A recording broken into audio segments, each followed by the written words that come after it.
International media భారత్‌ని టెర్రరిస్టరీ కంట్రీగా ముద్రించాలని చాలా plan చేస్తుంది. మొన్న జరిగిన సిడ్నీ ఇన్సిడెంట్‌లో one of the attacker Sajid అనేవాడు ఎవడైతే ఉన్నాడో, వీడు కంప్లీట్‌లీ భారత్ పాస్‌పోర్ట్‌తో దొరకడం, ఆస్ట్రేలియా మీడియా దీన్ని పదే పదే హైలైట్ చేయడం ఏమవుతుంది అనంటే, భారత్ టెర్రరిస్ట్ కంట్రీ అని చెప్పి ప్రూవ్ చేయడానికి ఎవరైతే ట్రై చేస్తున్నారో వాళ్ళకి ఒక బిస్కెట్ ఏసినట్టు అవుతుందన్నమాట.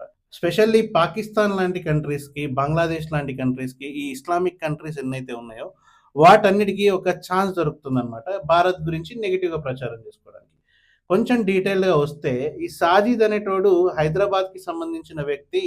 సో, భారత్ పాస్‌పోర్ట్ ఉందని అన్నారు గదా! హైదరాబాద్‌కి సంబంధించిన వ్యక్తికి గురించి ఆల్రెడీ మన Telangana police and Telangana intelligence వాళ్ళు వాడి గురించి డీటెయిల్స్ చాలా క్లియర్‌గా ఆస్ట్రేలియన్ ఎంబసీకి గాని, ఆస్ట్రేలియన్ పోలీస్‌కి గాని సబ్మిట్ చేశారు.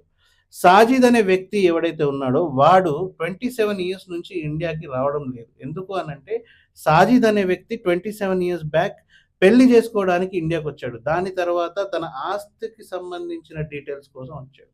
అండ్ ఈ సాజిద్ అనే వ్యక్తి హైదరాబాద్‌కి ఎలా షిఫ్ట్ అయ్యాడు, ఎలా మైగ్రేట్ అయ్యాడు అనే దానికి నో ప్రూఫ్ ఆఫ్ ఎవిడెన్స్.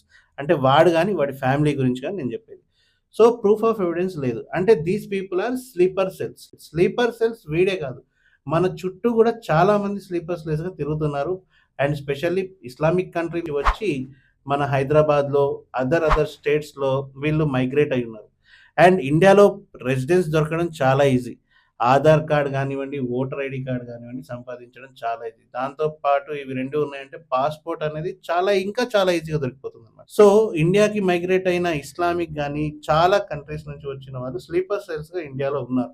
దీంతో పాటు ఇండియాని కన్వర్ట్ జేయడానికి వీళ్ళు అదర్ కంట్రీస్‌కి షిఫ్ట్ అయిపోయి, స్లోగా ఇలాంటి యాక్టివిటీస్ జేస్తున్నారు.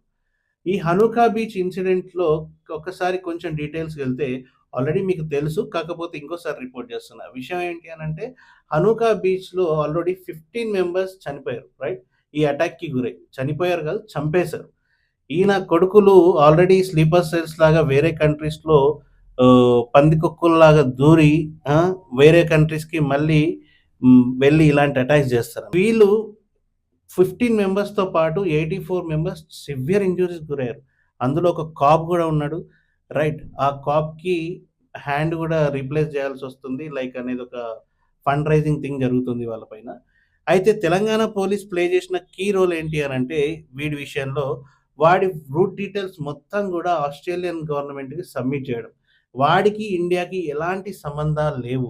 అండ్ పాస్ట్ 27 ఇయర్స్ నుంచి వాడికి ఇండియాకి ఎలాంటి కనెక్టివిటీస్ లేవు. కానీ సబ్జెక్ట్‌లోకొస్తే ఇక్కడ విషయం ఏంటి అనంటే 2 months back, exactly 2 months back Philippine కంట్రీకి ఇస్లామిక్‌కి సంబంధించిన ఒక ఏదైతే వాళ్ళ ఆర్గనైజేషన్‌కి సంబంధించి ఈ మీటింగ్ పెట్టుకున్నారో ఇస్లామిక్ కన్వర్షన్స్ గురించి, దానికి అటెండ్ అయ్యి అక్కడ వీటి విషయం మీద ట్రైన్ అయ్యాడు. సో, ఇలా ట్రైన్ అవ్వడం వల్ల ఏం జరిగింది అనంటే మీరు చూస్తున్నదే. ఇస్లామిక్ ఇంపాక్ట్ అక్కడ కన్వర్షన్స్ అంటే ఇస్లామిక్ కన్వర్షన్స్‌ని ఆపడానికి ఈ జ్యూస్ అనే కమ్యూనిటీ హనూకా అనే ఫెస్టివల్ చేస్తుంది ఎవ్రీ ఇయర్. సో, ఈ హనూకా ఫెస్టివల్ ఎందుకు చేస్తారు అనంటే రిలీజియస్ ఫ్రీడమ్ అని అంటారనమాట. సో, ఆస్ట్రేలియాలో present juice community, Christian community and Islamic community. Islamic community third పొజిషన్‌లో ఉండగా, జ్యూస్ కమ్యూనిటీ సెకండ్ పొజిషన్‌లో ఉంది. అండ్ ఈ జ్యూస్ కమ్యూనిటీ ఏం చేస్తుంది అనంటే కన్వర్షన్స్‌కి అగైనెస్ట్‌గా వాళ్ళు వాళ్ళ కమ్యూనిటీని బిల్డ్ చేస్తున్నారనమాట. సో, ఇక్కడ కన్వర్షన్స్ కాకుండా ఎట్ ద సేమ్ టైమ్ వాళ్ళ కమ్యూనిటీకి గూడా అంటే ఏ కమ్యూనిటీకి గూడా మారవకుండా వీళ్ళొక జీరో రిలీజియన్‌ని మెయింటైన్ చేస్తున్నారు. ఈ జీరో రిలీజియన్ మెయింటైన్ చేయడం వల్ల ఏమవుతుంది అంటే ఇస్లామిక్ కన్వర్షన్స్ అనేటివి ఆగిపోతాయి. సో, దాని ఇంపాక్ట్ క్రియేట్ చేయడానికే మొన్న జరిగిన అటాక్. సో, దీనివల్ల వాళ్ళకి కన్వర్షన్స్ అనేటివి తగ్గుతుంది. థర్డ్ పొజిషన్‌లో ఉన్న ఇస్లామిక్‌ని సెకండ్ పొజిషన్స్‌కి తీసుకెళ్తే చాలా ఈజీగా క్రిస్టియన్ కన్వర్ట్‌ని చేసేసుకోవచ్చనేది వాళ్ళ ప్లాన్ ఉండే. కాకపోతే ఈ అటాక్ వల్ల మొత్తం బయటకొచ్చేసింది కాబట్టి ఇప్పుడు ఆస్ట్రేలియన్ గవర్నమెంట్ చాలా పకడ్బందీగా స్టెప్స్ వేస్తుంది. సబ్జెక్ట్‌లోకొస్తే ఇంకో విషయం ఏంటి అనంటే ఎక్స్‌లో పాకిస్తాన్ ఇండియాని పోర్ట్రేట్ చేస్తుంది. ఏమని? టెర్రరిస్ట్ కంట్రీ లాగా ప్లాన్ చేయాలని చెప్పేసి. ఈ ఒక్క ఇన్సిడెంట్‌ని పట్టుకొని. కాకపోతే తెలియని విషయం ఏంటి అనంటే ఎక్స్ ద్వారా వీళ్ళకి ఇలాంటి పోస్ట్‌లు చేస్తే డబ్బులొస్తుండొచ్చు గానీ, భారత్‌లో టెర్రరిజం లేదన్న విషయం అందరికీ తెలిసిందే. కానీ ఈ యొక్క చిన్న ఇన్సిడెంట్‌ని పట్టుకొని, పాస్‌పోర్ట్‌ని పట్టుకొని పాకిస్తాన్ ఏం చేస్తుంది అనంటే కంప్లీట్‌లీ అంటే ఇండియాని టెర్రరిస్ట్ కంట్రీగా చూయించాలి, టెర్రరిస్ట్ కంట్రీగా ముద్రించాలని చెప్పేసి చాలా ప్లాన్‌గా చేస్తుంది. Not only Pakistan, Bangladesh, Islamic countries ఎన్నైతే ఉన్నాయో ఇవన్నీ ఒక ప్లానింగ్‌తోని ఎక్స్‌లో ఒక చిన్న టైప్ ఆఫ్ ట్రెండ్‌ని క్రియేట్ చేస్తున్నాయన్నమాట.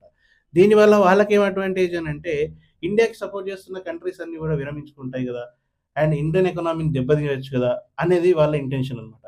ఇది అవ్వదు. ఎందుకు అనంటే ఇండియాలో టెర్రరిజం అనేది లేదు. స్లీపర్ సెల్స్‌గా ఇస్లామిక్ కంట్రీస్ నుంచి వచ్చి బతుకుతున్న వాళ్ళే పందికొక్కుల్లాగా దాక్కున్నారు. చాలా ఇస్లామిక్ కంట్రీస్ నుంచి వచ్చిన వాళ్ళు ఆల్రెడీ హైదరాబాద్‌లో డిఫరెంట్ ప్లేసెస్‌లో స్లీపర్ సెల్స్‌గా మైగ్రేట్ అయ్యి ఉన్నారు. అది అందరికీ తెలుసు. ఆల్రెడీ పోలీసోళ్ళు ఈ పనిలో ఉన్నారు. ఖచ్చితంగా మన ఇండియన్ ఇంటెలిజెన్స్ వీళ్ళంతా చూస్తది ఏదో ఒక రోజు. ఎంతమంది స్లీపర్ సెల్స్ ఉన్నారో అందరూ బయటకొస్తారు. దానికి కొంచెం టైం గావాలి. కొంచెం పేషెన్సీ గావాలి. యాస్ సూన్ యాస్ పాజిబుల్ ఇదనేది బయటకొస్తుంది. సో, అసలు ఇండియాని టెర్రరిస్ట్ కంట్రీగా ముద్రించాలని ట్రై చేస్తే గనక గుర్తుపెట్టుకోండి ఖచ్చితంగా ఇది ఒక వార్‌కి ఒక దారి తీసే పనిగా ఎళ్తుంది. ఎందుకు అనంటే చాలా కంట్రీస్ సపోర్ట్ చేస్తున్నాయి ఇండియాకి. ఈ విషయంలో గాని, ఇంకేదైనా విషయంలో గావచ్చు. సో, పాకిస్తాన్ లాంటి చిన్న కంట్రీస్ గాని, బంగ్లాదేశ్ లాంటి కంట్రీస్ గాని, ఇంకేదైనా కంట్రీస్ గాని టెర్రరిజం ఉంది ఇండియాలో అని చెప్పి ట్రై చేసి ఈ ట్విట్టర్‌లో గాని, ఎక్స్‌లో గాని, ఇంకేదన్నా సోషల్ మీడియా ప్లాట్‌ఫార్మ్‌లో ఎంకరేజ్ చేసి మీకు వాటి ప్లాట్‌ఫార్మ్ నుంచి డబ్బులొస్తాయి తప్పితే ఇంకేమీ రాదు.